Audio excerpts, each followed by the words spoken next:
ఆకాశవాణి జాతీయ వార్తలు చదువుతున్నది డివి సత్యనారాయణ. ముఖ్య అంశాలు: 21వ శతాబ్దంలో ప్రజల పురోగతి ఎక్కువగా సాంకేతికతపై ఆధారపడి ఉంటుందని ప్రధానమంత్రి నరేంద్ర మోదీ పేర్కొన్నారు. న్యాయ విద్యార్థులు రాజ్యాంగ విలువలను నడిపించే మార్గదర్శకులు కావాలని ఉపరాష్ట్రపతి జగదీప్ ధన్కర్ ఆకాంక్షించారు. ఆపరేషన్ సింధూర్ విజయం సాధించడంతో స్వదేశీ రక్షణ ఉత్పత్తులకు గిరాకీ పెరిగిందని రక్షణ శాఖ మంత్రి రాజ్నాథ్ సింగ్ తెలిపారు. ఆరోగ్య సంరక్షణను అందరికీ అందుబాటులో ఉంచే దిశగా దేశం పురోగతి సాధిస్తోందని కేంద్ర ఆరోగ్య శాఖ మంత్రి జేపీ నడ్డా అన్నారు.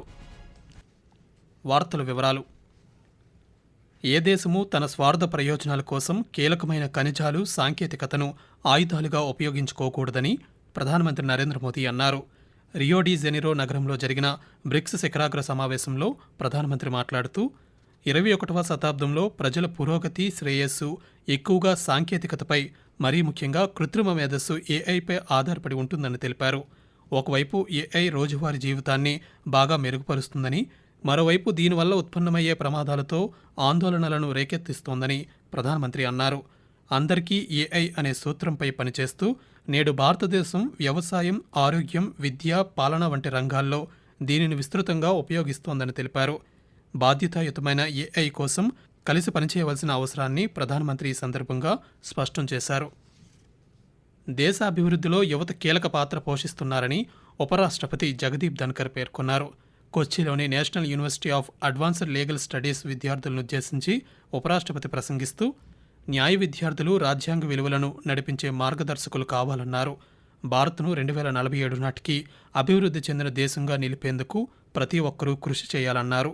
భారతదేశం స్వాతంత్ర శతాబ్ది ఉత్సవాలను జరుపుకునే నాటికి అసాధారణ ఆర్థిక పురోగతి, అద్భుతమైన మౌలిక సదుపాయాల వృద్ధి, డిజిటలైజేషన్, ప్రపంచ గుర్తింపు, ప్రశంసలను సాధిస్తుందని ఉపరాష్ట్రపతి పేర్కొంటూ, Brilliant young minds, the academic community of NUALS, who are future sentinels of justice, torchbearers of constitutional values, and architects of more equitable Bharat. You will be defining what Bharat will be when we celebrate centenary of our independence as a developed nation at 2047. But let me tell you, coming to Kerala is always a matter of pleasure to me. Very satisfaction. A land that has gifted India with many luminous minds and upright public servants. But every time I interact with him, I learn a lot. He's taking the job very seriously and causing no disruption or disturbance.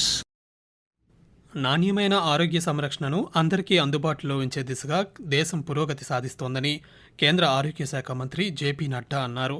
177,000కు పైగా ఆయుష్మాన్ ఆరోగ్య మందిరాలు ఆరోగ్య సంరక్షణను ప్రజలకు అందుబాటులోకి తీసుకువస్తున్నాయని, ఈ సంజీవని, టెలిమానస్ వంటి వేదికలు ప్రత్యేక సంరక్షణలో ప్రాముఖ్యతను సంతరించుకున్నాయని జేపీ నడ్డా అన్నారు.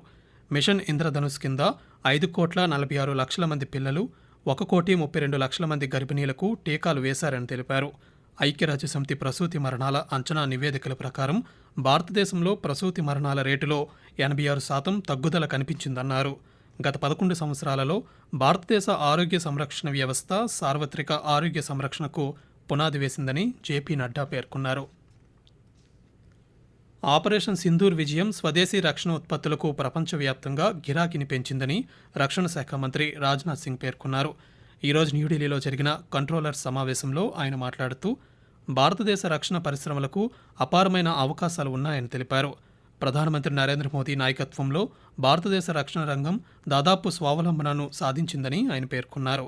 గతంలో విదేశాల నుండి దిగుమతి చేసుకున్న చాలా రక్షణ పరికరాలు ఇప్పుడు దేశంలోనే తయారవుతున్నాయని చెప్పారు. ఇటీవల ప్రభుత్వం ఆమోదించిన పరిశోధన, అభివృద్ధి, ఆవిష్కరణ పథకం ఆర్డీఐ ఉన్నత స్థాయి ప్రాజెక్టులను ప్రోత్సహించడంతో పాటు కీలకమైన సాంకేతిక పరిజ్ఞానాలను సాధించడం లక్ష్యంగా పెట్టుకుందని రాజ్నాథ్ సింగ్ వివరిస్తూ, और हमारी डिफेंस इंडस्ट्री के सामने अब अपार संभावनाएं। आपको डिफेंस एक्सपेंडिचर में होने वाले बदलाव के लिए खुद को तैयार करना होगा। और साथियों, प्रधानमंत्री जी की लीडरशिप में रक्षा क्षेत्र में तेजी से आत्मनिर्भरता की ओर बढ़ रहे हैं। अधिकांश हमारे इक्विपमेंट जो हम एक समय में विदेशों से इंपोर्ट करते थे, आप सबको जानकारी है, वह आज हम खुद अपने देश में ही बना रहे हैं। कोशिश हम लोगों की है कि जल्दी ही वह निर्णय हो जाए, जिससे ताकि हम बड़े इंजन भी भारत में ही बनाना प्रारंभ करें। इसके अलावा हमने आइडेक्स, अदिति, स्प्रिंट और डिस्क जैसे अनेक इनिशिएटिव शुरू किए, जो युवाओं को भी इनोवेटिव माइंड्स को डिफेंस सेक्टर से स्वाभाविक रूप से जोड़ रही। ఆకాశవాణి జాతీయ వార్తలు వింటున్నారు.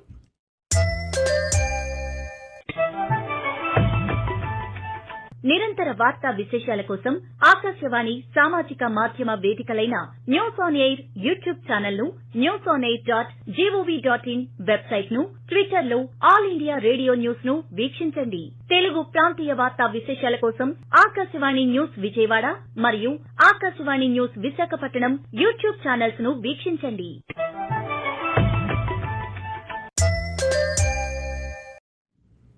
గనుల రంగాన్ని పర్యావరణ పరిరక్షణతో ముందుకు తీసుకువెళ్లడానికి కేంద్ర ప్రభుత్వం అనేక సంస్కరణలు చేపట్టిందని కేంద్ర బొగ్గు గనుల శాఖ మంత్రి జి కిషన్ రెడ్డి అన్నారు.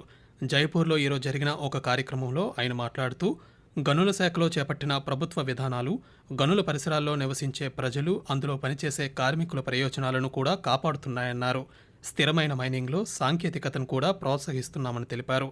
గనులలో పనిచేసే కార్మికుల భద్రతపై ప్రత్యేక దృష్టి సారించామని కిషన్ రెడ్డి పేర్కొన్నారు.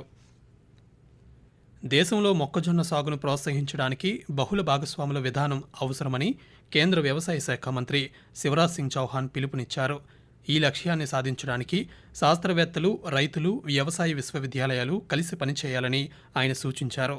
ఈరోజు న్యూఢిల్లీలో జరిగిన FICCI 11వ సదస్సులో ఆయన ప్రసంగిస్తూ రైతులకు, ఇతర వాటాదారులకు సహాయపడే విస్తృతమైన చర్చలు నిర్వహించి తగు సిఫార్సులను అందించాలని FICCIను కోరారు. ఈ సందర్భంగా మొక్కజొన్న సాగుకు అసాధారణ కృషి చేసినందుకు ప్రగతిశీల రైతులను కేంద్ర మంత్రి సత్కరించారు. और आगे ये 86 मिलियन टन पहुंच सकता है 2047। अभी हमारी जो एवरेज प्रोडक्टिविटी है तो उत्पादकता है 3.78 टन पर हेक्टर। ये अलग बात है कि कुछ किसान बहुत अच्छा काम कर रहे हैं। मैं इन किसान मित्रों को भी कहना चाहता हूं, इनका हम उपयोग करें कि बाकी किसानों को भी एजुकेट करने में हमारी मदद करें, हमारा साथ है। प्रधानमंत्री जी के नेतृत्व में सरकार ने भी कसर नहीं छोड़ी। बीच में मक्के के रेट काफी गिर गए, 1200, 1300, 1100, 1400 रुपया कुंटल बिक रहा है। या मिनिमम सपोर्ट प्राइस 2400 रुपया कुंटल है। और इथेनॉल हमारा टारगेट है 25-26 तक 20% तक पेट्रोल में मिलाने का टारगेट है, वो पूरा किया जाए। इसके कारण भी ప్రతి పౌరుడి ఆరోగ్యం, శ్రేయస్సు ప్రభుత్వ ప్రధాన లక్ష్యమని కేంద్ర సమాచార ప్రసార శాఖ సహాయ మంత్రి డాక్టర్ ఎల్ మురుగన్ అన్నారు. స్వస్థ భారత్, సమృద్ధి భారత్ కింద ESI లబ్ధిదారులకు వైద్య పరీక్షా శిబిరాన్ని ఆయన ఈరోజు చెన్నైలో ప్రారంభించారు. ఈ సందర్భంగా మాట్లాడుతూ ప్రధానమంత్రి నరేంద్ర మోదీ దేశ పౌరుల ఆరోగ్యంపై దృష్టి సారించారని, దీనిలో భాగంగా ఆహారాలలో నూనె శాతాన్ని తగ్గించాలని, స్థూలకాయాన్ని నియంత్రించేందుకు భారతదేశ పురాతన అభ్యాసమైన యోగాను అభ్యసించడం ద్వారా ఆరోగ్యకరమైన జీవనశైలిని అలవర్చుకోవాలని సూచించారు. బ్రిక్స్ అనుకూల దేశాలపై అదనపు టారిఫ్లు విధిస్తామని అమెరికా అధ్యక్షుడు డొనాల్డ్ ట్రంప్ చేసిన ప్రకటనపై చైనా స్పందించింది. బ్రిక్స్ సభ్య దేశాలు ఘర్షణ కోరుకోవడం లేదని స్పష్టం చేసింది. టారిఫ్ విధింపు విషయంలో తమ స్పందనలో ఏ మార్పు లేదని, రక్షణాత్మక వైఖరితో ముందుకు వెళ్లలేమని చైనా పునరుద్ఘాటించింది. బ్రిక్స్లో అమెరికా వ్యతిరేక విధానాలకు మద్దతునిచ్చే ఏ దేశానికైనా అదనంగా 10% టారిఫ్లు విధిస్తామని, ఇందులో ఎలాంటి మినహాయింపులు ఉండవని ట్రంప్ స్పష్టం చేశారు. గంగా పరివాహక పశ్చిమ బెంగాల్ పరిసర ప్రాంతాల్లో అల్పపీడన ప్రభావంతో రాగల 24 గంటల్లో భారీ నుండి అతి భారీ వర్షాలు కురిసే అవకాశం ఉందని భారత వాతావరణ శాఖ IMD వెల్లడించింది. ఇది రాబోయే 2 రోజుల్లో జార్ఖండ్, ఉత్తర ఛత్తీస్గఢ్ మీదుగా పశ్చిమ వాయువ్య దిశగా కదిలే అవకాశం ఉందని తెలిపింది. దీని కారణంగా తూర్పు మధ్యప్రదేశ్, ఛత్తీస్గఢ్, ఒడిశా రాష్ట్రాల్లో వర్షాలు కురిసే అవకాశం ఉందని IMD పేర్కొంది. జాతీయ వార్తలు ముగించే ముందు ముఖ్య అంశాలు మరోసారి. 21వ శతాబ్దంలో ప్రజల పురోగతి ఎక్కువగా సాంకేతికతపై ఆధారపడి ఉంటుందని ప్రధానమంత్రి నరేంద్ర మోదీ పేర్కొన్నారు. న్యాయ విద్యార్థులు రాజ్యాంగ విలువలను నడిపించే మార్గదర్శకులు కావాలని ఉపరాష్ట్రపతి జగదీప్ ధన్కర్ ఆకాంక్షించారు. ఆపరేషన్ సింధూర్ విజయం సాధించడంతో స్వదేశీ రక్షణ ఉత్పత్తులకు గిరాకీ పెరిగిందని రక్షణ శాఖ మంత్రి రాజ్నాథ్ సింగ్ తెలిపారు. ఆరోగ్య సంరక్షణను అందరికీ అందుబాటులో ఉంచే దిశగా దేశం పురోగతి సాధిస్తోందని కేంద్ర ఆరోగ్య శాఖ మంత్రి JP నడ్డా అన్నారు. ఆకాశవాణి జాతీయ వార్తలు ఇంతటితో సమాప్తం. తిరిగి రేపు ఉదయం 6:45 ప్రాంతీయ వార్తలు వింటారు.